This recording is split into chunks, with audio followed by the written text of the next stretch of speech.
푸르미와 데오네스의 담론 제2회.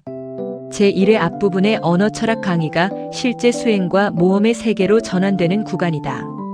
만약 제1회가 언어의 중요성을 배우는 이론편이었다면 여기 제1회는 언어와 철학을 현실에 적용하는 법을 배우는 실전편에 해당한다. 푸르미는 더 이상 교실에 앉아 설명만 듣는 학생이 아니라 스스로 답을 찾아야 하는 수행자가 된다. 데오네스는 푸르미에게 델포이 대륙의 물질 왕국인 물라드하라로 가서 황금소의 뿔을 가져오라는 과제를 내린다. 이 시험은 단순한 모험이 아니라 인간이 물질과 욕망, 생존과 현실을 어떻게 이해해야 하는가를 배우는 상징적 수련이다. 물라드하라는 이름 자체가 인도 요가 철학에서 말하는 물라드하라 차크라를 연상시키는데, 이는 인간 존재의 가장 기초적인 생존 에너지와 현실 기반을 의미한다.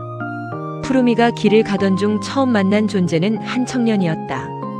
그 청년은 길을 막고 질문을 던진다. 여성의 가장 근원적인 아름다움은 무엇인가? 겉으로 보기에는 단순한 수수께끼처럼 보이지만 사실 이 질문은 음양 철학을 얼마나 이해했는가를 시험하는 문제이다. 푸르미는 곧바로 대답하지 않는다. 그는 명상을 통해 질문의 본질을 사유한다.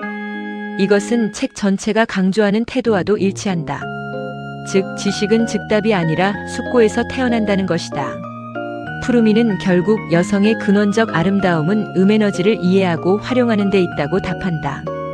여기서 음에너지는 단순히 성별의 문제가 아니다. 받아들임, 포용, 양육, 기다림, 인내, 관계를 유지하는 힘을 뜻한다. 앞에서 배운 음양어휘법이 실제 인간 이해로 연결되는 순간인 셈이다. 그러나 책은 남성과 여성을 우열관계로 설명하지 않는다. 오히려 음과 양은 서로를 완성하는 상보적 원리라고 본다.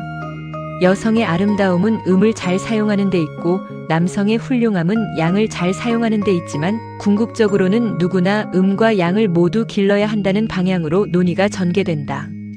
이 부분에서 중요한 것은 외모나 육체가 아니라 에너지와 태도이다. 사람의 아름다움은 얼굴에서 나오는 것이 아니라 에너지에서 나온다. 언어를 잘 사용하는 사람에게 언어의 힘이 드러나듯이 마음을 잘 사용하는 사람에게는 아름다움의 힘이 드러난다는 것이다. 이후 이야기에서는 물질에 대한 철학적 해설이 본격적으로 등장한다. 데오네스가 왜 물라드하라 왕국으로 보냈는지가 점차 드러난다. 많은 수행자들이 영성만 추구하고 물질을 경시하는 오류를 범한다. 그러나 데오네스는 물질도 신성한 공부의 대상이라고 말한다. 집, 옷, 음식, 돈, 건강, 노동은 모두 인간 삶을 지탱하는 토대이다. 건물의 기초가 무너지면 탑이 무너지듯 물질적 기반이 무너지면 정신적 성장도 어렵다. 그래서 물라드하라는 욕망의 차원이 아니라 기초의 차원이다. 이 부분은 매우 상징적이다. 나무가 하늘 높이 자라기 위해서는 뿌리가 깊어야 한다. 영혼도 마찬가지이다. 높은 의식을 얻으려는 사람일수록 현실을 성실히 살아야 한다. 물질을 부정하는 영성은 공허하고 영성을 부정하는 물질주의 역시 불완전하다. 진정한 성장은 둘의 균형 속에서 이루어진다. 책은 다시 인간 성장의 구조를 설명한다.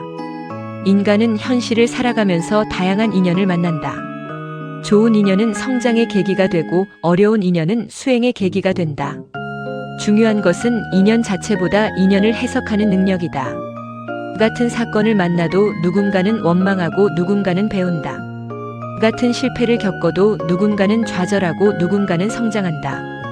결국 운명을 결정하는 것은 사건보다 해석이라는 철학이 제시된다.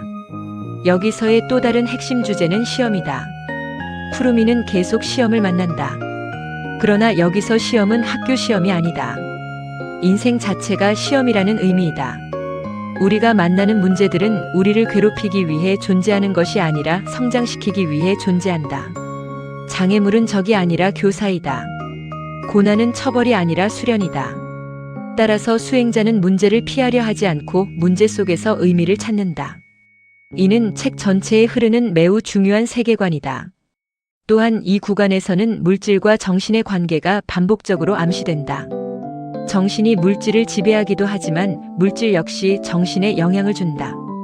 몸이 약하면 생각도 흐려진다. 생활이 무너지면 수행도 흔들린다. 그래서 수행자는 자신의 몸과 생활, 환경까지도 공부의 일부로 관리해야 한다. 이 점에서 데오네스는 현실과 영성을 분리하지 않는다. 그는 현실을 영성의 적으로 보지 않는다. 오히려 현실이야말로 가장 위대한 수행장이라고 본다. 철학적으로 보면 이 제2회부는 뿌리의 철학이라고 부를 수 있다. 1회 부분이 언어라는 씨앗을 심는 과정이었다면 여기서는 그 씨앗이 현실이라는 토양 속에서 뿌리를 내리는 과정이다. 언어가 생각을 만들고 생각이 철학을 만들며 철학이 행동을 만들고 행동이 운명을 만든다. 데오네스는 푸르미에게 바로 이 연결고리를 체험하게 하려는 것이다. 결국 이 구간의 핵심 메시지는 다음과 같이 정리할 수 있다. 첫째, 영성은 현실을 떠난 곳에 존재하지 않는다. 둘째, 물질은 극복해야 할 적이 아니라 이해해야 할 스승이다. 셋째, 인간의 아름다움은 외형보다 에너지와 태도에서 나온다.